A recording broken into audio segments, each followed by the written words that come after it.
Kita bahas poin yang ketiga, Ustaz. Hatinya orang munafik. Karena supaya saya ingin memberitahu kepada antum semuanya. Karena ada pertanyaan yang sering saya dapatkan. Kenapa susah ya memberikan hidayah sama orang munafik? Nah, ini jawabannya di poin yang ketiga. Poin yang ketiga, kita tidak akan pernah dapatkan kalau kita tidak membahas dulu. Tidak membahas dulu tentang hadis yang disampaikan oleh Rasulullah dari Hudzaifah ibnu Yaman. Rasulullah SAW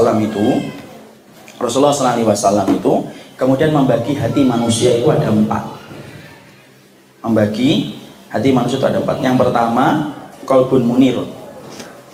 Qalbun munir itu apa? Hati yang kemudian bercahaya. Hati yang selalu melakukan ketaatan terus, itu hati yang bercahaya. Dia melakukan ketaatan terus, itu hati yang bercahaya. Itu hatinya siapa? Hatinya para nabi, hatinya para rasul, para sahabat, yang mereka selalu merespon setiap kebenaran. Ada yang kedua, adanya hatinya yang namanya qalbun muglaq. Yang kedua itu hati yang terbalik. Hati yang terbalik itu adalah hati yang hati yang terkunci, bukan terbalik. Muglaq itu terkunci, tergembok. Yaitu adalah hatinya siapa? Hatinya orang-orang kafir. Hati orang kafir itu dia terkunci. Ya, makanya dikatakan muglaq, dia ughliqa, ditutup dia. Ditutup di situ. Makanya kemudian antum harus perhatikan gembok yang mengikat. Gembok yang mengikat hatinya orang kafir itu semuanya beda-beda. Ada yang kuat banget, ada yang tidak kuat, rapuh. Sekali tersapa iman, kemudian dia itu tersapa iman langsung pecah gemboknya. Ya, ada yang ketiga, yaitu adalah hatinya yang disebut dengan hati munafik. Hati munafik itu adalah hati yang kemudian terbalik. Nih, hati yang terbalik. Ya. Kemudian yang keempat adalah hati yang di dalamnya ada iman, ada kemunafikan, kadang melakukan ketaatan, kadang melakukan kemaksiatan. Perhatikan di sini ikhwan, saya ingin mengambilkan. Hatinya orang munafik itu ditandakan oleh Rasulullah dengan qalbun manqusun, hati yang terbalik. Makanya kalau antum dapat yang terbalik, apa yang terjadi ikhwan? Kalau sesuatu itu terbalik ikhwan, maka sesungguhnya kalau terbalik mau diisi apa aja tidak ada manfaatnya.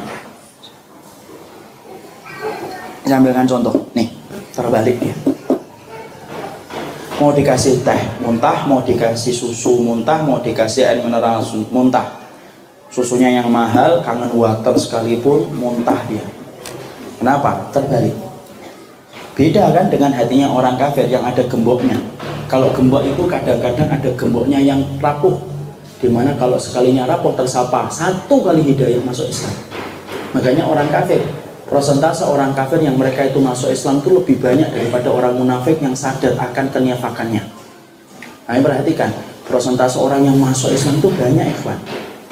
Saya punya salah satu teman yang dia, bukan teman, jamaah yang sering nanya, dan dia di Amerika. Dia ngomong, pasca adanya DT, bukan Darut Tauhid, Donald Trump itu berkuasa, itu kemudian ternyata banyak orang yang kemudian masuk Islam. Lihat ikhwan, gampang dia.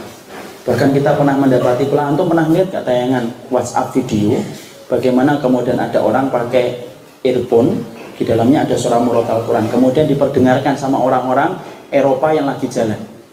Yang dengerin ada yang duduk, ada yang nangis, ada yang ngomong, suara apa ini, indah betul. Bahkan kemudian akhirnya ada yang bertanya, di mana saya mendapatkan lagi suara kayak gini. Padahal mereka kafir. Kenapa? Karena hati mereka ada gemboknya, dan gembok itu ada yang rapuh, sekalinya kena, maka kemudian akhirnya dia sekalinya kena hidayahnya, dia tersapa, hidayah langsung masuk Islam. Saya dulu pernah ngislamin seseorang, ketika ngislamin seseorang kita tanya, alasannya apa bu? Kemudian masuk Islam. Alasannya sederhana, karena saya ngimpi Ustaz, dalam mimpinya itu kemudian saya itu disuruh berwudu, padahal dia guru di sekolah internasional Katolik. Kemudian dia itu mimpi, kemudian dia disuruh untuk wudhu, karena dia tahu wudhu itu dari Islam, maka dia tidak mau wudhu. Kemudian mimpi lagi disuruh wudhu, mimpi lagi disuruh wudhu, sampai akhirnya dalam satu titik dia takut untuk tidur. Kenapa? Karena takut untuk disuruh wudhu. Kalau kita sering tidur karena sering wudhu di dalam mimpi,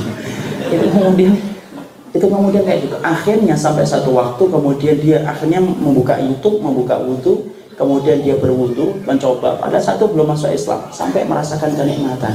Saya itu mandi ribuan kali selama seumur hidup, tapi wudu kok beda ya. Dan akhirnya dengan itu beliau masuk Islam. Orang kafir yang betul-betul dia itu mendapatkan hidayah, kalau gemboknya itu tidak terlalu kuat, pecah gemboknya itu langsung dia masuk Islam. Tapi beda dengan orang munafik. Orang munafik itu qalbu mankusun, terbalik. Makanya kalau dulu ada satu tulisan, saya tidak tahu yang nulis siapa, ketika ada satu tulisan begini, kalau kemudian dengan ayat Allah saja tidak bisa menjadikan kamu untuk paham, saya tidak tahu lagi dengan apa lagi saya akan berbicara dengan kamu. Saya tidak tahu siapa yang nulis, tapi itu menggambarkan persis dengan apa yang telah dibagi oleh Nabi. Sesungguhnya orang munafik itu apa? Qalbun mankusun, hati mereka itu terbalik. Jadi kalau hati yang terbalik susah, hatinya terbalik itu susah. Makanya kalau menyampaikan nasihat sama orang yang sudah ada bibit-bibit kenifakannya, ini loh ayatnya gini, taat tanpa tapi, patuh tanpa syarat, Allah nggak mungkin nipu kita, Allah nggak mungkin mendolimi kita. Enggak. Kamu ini diberikan oleh Allah kenikmatan begini dan begini, enggak. Dan ingat loh, ada orang yang mereka itu menjadi munafik disebabkan dia menjadi munafik itu jadi yang pertama, zu'ama, dia menjadi penyeru, tapi ada yang menjadi munafik itu korban, kata Imam Ibnu Katsir. Dia muqallid, jadi dia itu taklid aja nifaknya itu, karena ngikutin, jadi korban saja. Kenapa kok bisa jadi korban Ustaz? Ya karena dia nggak ngerti ilmunya. Tapi di situ kita mendapati orang kalau sudah tergigit dengan kenifakannya, dia akan menggigit kemunafikan itu, kenifakan itu sampai dia bawa sampai meninggal dunia, dia akan bawa kenifakan itu, susah untuk bertobat. Makanya persentase orang kafir yang masuk Islam itu jauh lebih banyak daripada persentase orang nifak ketika kemudian membawa kenifakannya ketika bertobat. Jarang banget, kecuali yang betul-betul dirahmati oleh Allah. Orang kalau sudah terbiasa mengkritik Quran, orang sudah terbiasa untuk tidak setuju dengan hadis, tidak setuju dengan Quran, biasanya kalau tidak lekas-lekas dia menyembuhkan hatinya ketika sudah punya indikasi kayak gitu, biasanya Allah akan matikan dan Allah balikkan hatinya sampai 1000 pun nasihat diberikan kepada mereka pun tidak ada manfaatnya. Dan orang munafik ketika sudah kayak gitu bukan berarti kemudian mereka ini tidak menutupi hakikatnya, tidak menutupi hakikatnya. Dan orang munafik adalah orang yang paling pandai untuk kemudian selalu bersumpah dengan nama Allah. Ya. Mereka selalu bersumpah dengan nama Allah. Makanya sampai kemudian apa? Allah sampai mengatakan ittakhadhu aymanahum junnatan fasaddu an sabilillah. Mereka itu selalu menjadikan sumpah untuk menghalangi manusia dari jalannya Allah. Itu orang munafik. Makanya perkataan mereka ketika sudah semacam itu, lihat orang munafik itu menyesakkan dada. Ucapannya, tulisannya itu menyesakkan dada.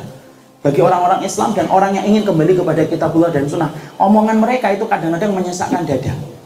Mari kita buka surat Al-Ahzab. Dibuka surat Al-Ahzab, surat ke-33 ayat yang ke-19.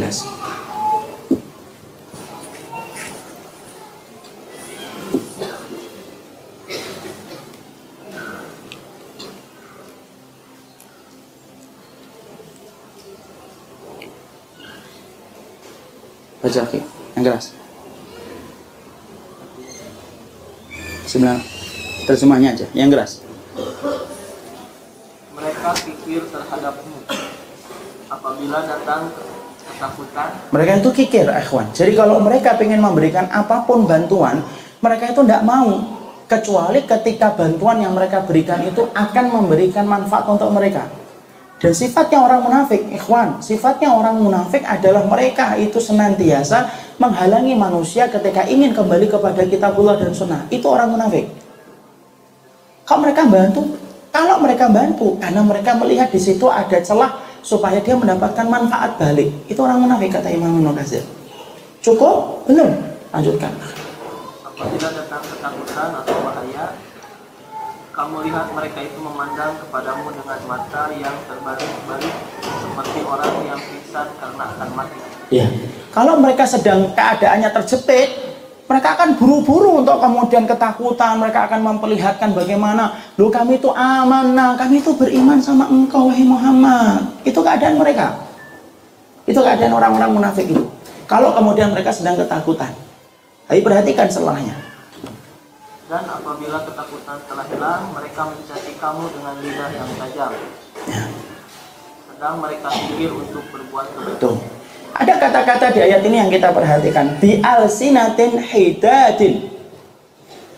Sesungguhnya orang munafik kalau mereka sedang di atas angin, ciri khasnya mereka itu apa? Bi alsinatin hidatin. asyhatan alal khair. Orang-orang munafik itu, omongannya, tulisannya itu betul-betul tajam. Asyihah itu tajam banget kepada orang yang beriman.